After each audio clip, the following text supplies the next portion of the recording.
Praise the Lord. सभी को प्यार भरी जय मसीह की। मेरे प्रिय भाई बहनों, एक बार फिर से परमेश्वर की पवित्र हजूरी में मैं आप सबका स्वागत करती हूँ। हालेलुया।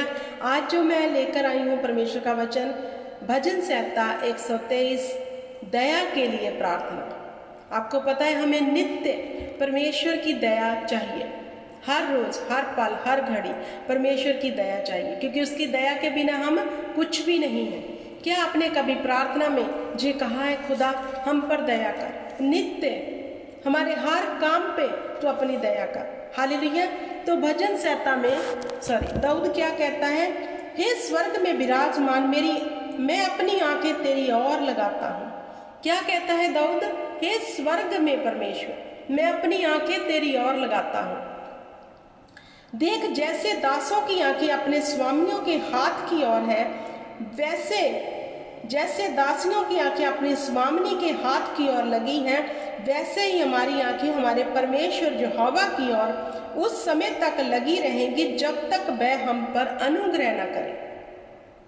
हालेलुया। अब जिनकी आंखें यहोवा को देख रही हैं, यहोवा को निहार रही हैं कि कब यहोवा हमारे लिए अपनी भलाई को भेजे, वह शर्मिंदा भी नहीं होते। तो जहां दाऊद कहता है, हे स्वर्ग में विराजमान मैं अपनी आंखें तेरी ओर लगाता हूँ। अब हमारी आंखें किधर लगी हैं? परमेश्वर की ओर लगी हैं या फिर नहीं? ये देखने की जरूरत है, क्योंकि आज का इंसान परमेश्वर को पहले नहीं देखता। पहले वो इधर उधर हाथ पांव मारता है, कोई मनुष्य मेरी मदद कर दे, किसी पास्टर से दुआ करवा लो, या फिर कोई और काम करके देखते हैं, शायद हमारा मसला हल हो जाए। लेकिन जहां दाऊद कहता है, हे स्वर्ग में विराजमान परमेश्वर, मैं अपनी आंखें तेरी ओर लगाता हूँ। जब भी हमारे जीवन में कोई भी ऐसा टाइम आता है, हमें किसकी ओर निहारना है? परमेश्वर की ओर। क्यों? क्योंकि उसकी दया को मांगना है। आपको पता है हमें मुसीबतों से कौन निकाल सकता है? परमेश्वर।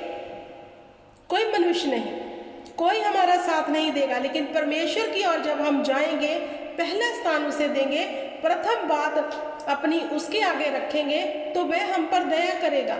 और जहां दाऊद कहता है कि मैं तेरी दया को ताक रहा हूं, जैसे उसने कहा, जैसे दासों की आंखें अपने स्वामियों की हाथ की ओर रहती हैं। जैसे कोई काम कर रहा है तो उसकी आंखें अपने मालिक की ओर रहती है कि जे हमें कब हमारी मजदूरी दे। तो वो कहता है, ऐसे मेरी आंखें तेरी ओर लगी हुई हैं। वाह, क्या ही धन्य है वह मनुष्य जो यहोवा पर भरोसा रखते हैं। क्या ही धन्य है वह पुरुष जो यहोवा को प्रथम स्थान देते हैं। क्या ही धन्य है वह मनुष्य जो अपने जीवन की हर चीज को यहोवा के हाथ में सौंप देते हैं और पूर्ण भरोसा उस पर रखते हैं। फिर यहोवा उन पर क्या करता है? अनुग्रह। और जब उसकी दया हो जाए तो मेरे प्रिय भाइयों, जीवन संवर जाता है। तो हमें हर रोज, हर पल, हर घड़ी परमेश्वर की दया को मांगना है, ताकना है उसकी ओर, देखते रहना है कि कब यहोवा हमारे जीवन में भलाई भेजे। किसी मनुष्य के ऊपर भरोसा नहीं रखना। हालेलुया। क्या कहता है वचन? हम पर अनुग्रह कर, हे यहोवा हम पर अनुग्रह कर, क्योंकि हम अपमान से बहुत ही भर गए हैं। हमारा जीव सूखे लोगों की ठट्ठों से और अहंकारियों के अपमान से बहुत भर गया है। अगर आपके जीवन में लोग आपको ताने दे रहे हैं, सता रहे हैं, दोष लगा रहे हैं, तो यहोवा के आगे जाओ, खुदा हम पर दया कर, हम पर अनुग्रह कर, हम इन चीजों से निकल जाएं। उन्हें बुद्धि दे जो हमें सता रहे हैं, उन्हें समझ दे। तो यहोवा ही है जो आपके वैरियों के सन्मुख आपके लिए मेज बिछाता है। यहोवा ही है जिसने कहा, तेरे वैरी एक मार्ग से तो आएंगे परंतु सातों से भाग जाएंगे। ये सब काम हमारे जीवन में कौन कर सकता है? यहोवा। अगर हम अपनी बुद्धि से उन चीजों को सुलझा रहे हैं या फिर किसी मनुष्य की मदद ले रहे हैं, तो वो व्यर्थ और व्यर्थ है। हालेलुया। लेकिन जहां दाऊद कहता है, मेरी आंखें अपने स्वामी की ओर लगी हुई हैं, परमेश्वर की ओर, कि कब परमेश्वर अपनी कृपा दृष्टि मुझ पर करे। अगर आपको लोग सता रहे हैं, आपके जीवन में आप सही चल रहे हैं, लेकिन फिर भी आपके जीवन में सताव है, दोष है, कुछ भी ऐसा, परमेश्वर के सन्मुख रख दो इस प्रार्थना को। वो ऐसे सुलझा देगा कि आप शांति में बन जाओगे। आपके जीवन में फिर कभी वो चीज आप पे प्रबल ना होने पाएगी। जब हम इन चीजों को किसी मनुष्य के आगे रखते हैं, अपनी बुद्धि से सुलझाते हैं, या फिर आप ही अपनी लड़ाई लड़ते हैं, तो हम हार जाते हैं। लेकिन जहां पर विजय कौन दिलाएगा? परमेश्वर। कैसे? जब हम उसकी दया को मांगेंगे। हे स्वर्ग में विराजमान मेरे परमेश्वर, मुझ पर दया कर। हे स्वर्ग में विराजमान मेरे खुदाबंद, मुझ पर अनुग्रह कर कि मैं शांति को पालूं, मैं तेरे किए उद्धार का दर्शन देखने पाऊं। मुझ पर दया कर, क्योंकि मेरे विरोधी बहुत बढ़ गए हैं। मुझ पर दया कर। मैं तो अपनी आंखें तेरी ओर लगाता हूं, मैं तो अपना पूर्ण भरोसा तुझी पर रखता हूं। तू मुझ पर दया कर। तो वो दया करेगा, क्योंकि वह जानता है, वह दिल और गुर्दों को जानता है, और उसे पता है कि इस मेरे बेटे ने, मेरी बेटी ने मेरे पे सिर्फ भरोसा किया है, तो मुझे इसकी मदद करनी है। तो जब यहोवा मदद करता है मेरे प्रिय भाई बहनों, सब मसले हल हो जाते हैं। एक बार अपना पूर्ण भरोसा परमेश्वर के ऊपर रख कर देखो। सच कहती हूँ, आपके जीवन में कोई विपत्ति ना आएगी। यहोवा आपको सब विपत्तियों से निकाल लेगा। जब भी आप प्रार्थना करो तो यहोवा के सन्मुख जाकर परमेश्वर की दया को मांगो। खुदा मेरे काम पर दया कर, मेरे बच्चों के ऊपर दया कर, जो मेरे विरोधी हैं उन पर भी दया कर। हालेलुया। मेरी हर चीज पे परमेश्वर तेरी दया हो जाए। मैं मांगता हूँ, मैं मांगती हूँ। हालेलुया। मेरा जो स्वभाव चिड़चिड़ा है, मुझ पर दया कर। मेरे मन में जो बुरे विचार आते हैं, यहोवा मुझ पर दया कर। जो मैं प्रार्थना नहीं करने नहीं बैठती, मुझ पर दया कर। आप जब ये चीज बोलोगे परमेश्वर को, तो उसकी दया आप पर हो जाएगी।